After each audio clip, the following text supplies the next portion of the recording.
I thought I'd offer a video update today on where we're at in early 2026 with my 1970 Toyota FJ40 LandCruiser restoration project.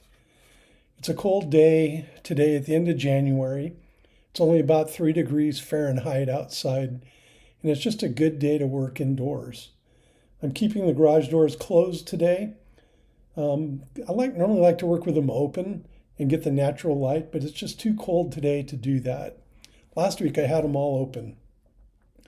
As you can see, I'm doing all my LandCruiser restoration work in my garage, and that will explain some of the reasons that I'm restoring the LandCruiser this way.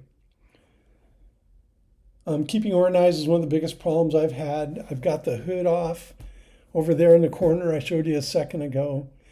And behind me are the fenders. I've been slowly removing items from the engine side of the firewall and also up under the dash on the interior side of the firewall.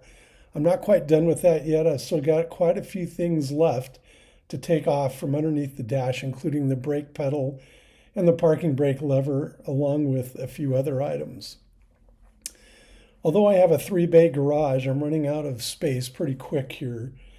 I do most of my own car maintenance and most of my own yard maintenance, and so it's pretty packed in the garage.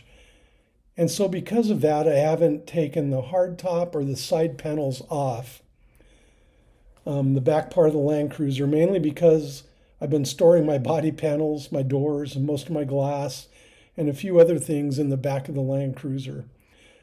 But I'm getting closer and closer to taking the body off the frame, so I'm going to have to start finding places to store all these parts.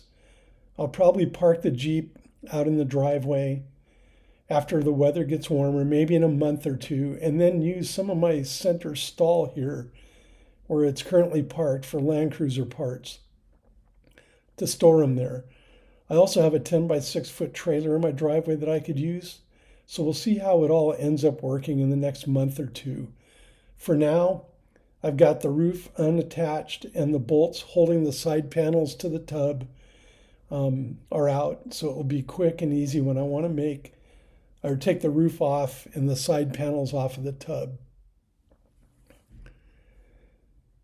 When it comes to removing the tub from the frame, I've got a bit of a problem. I've been working on trying to remove the body mount bolts holding the frame and the body together underneath the LandCruiser.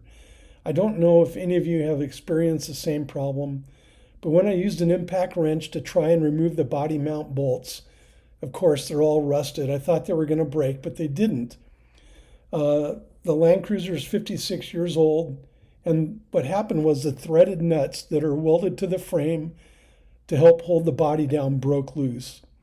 And so now the body mount bolts don't turn, they don't unscrew when they turn, because the whole thing and the nut is turning.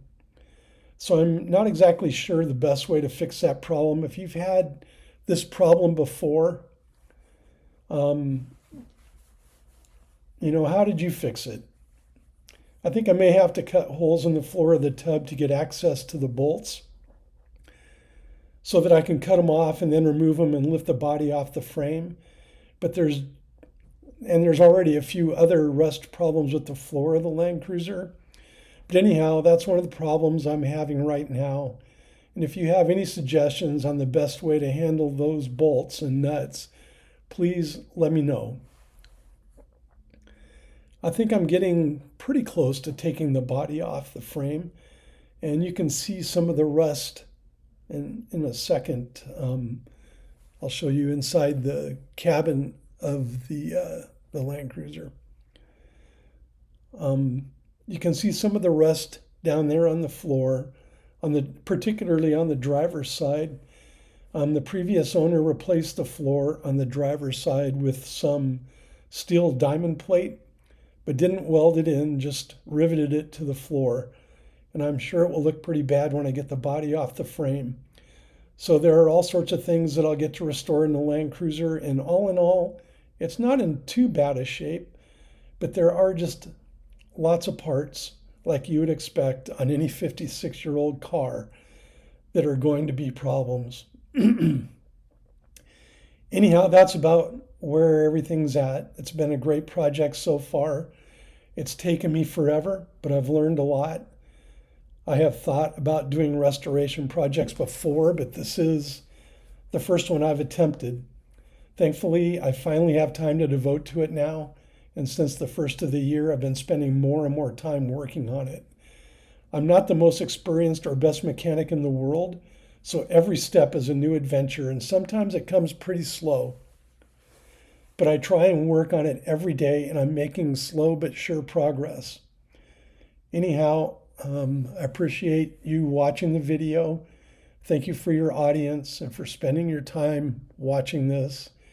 God bless you all, and I'll have another video in a month or so. Take care.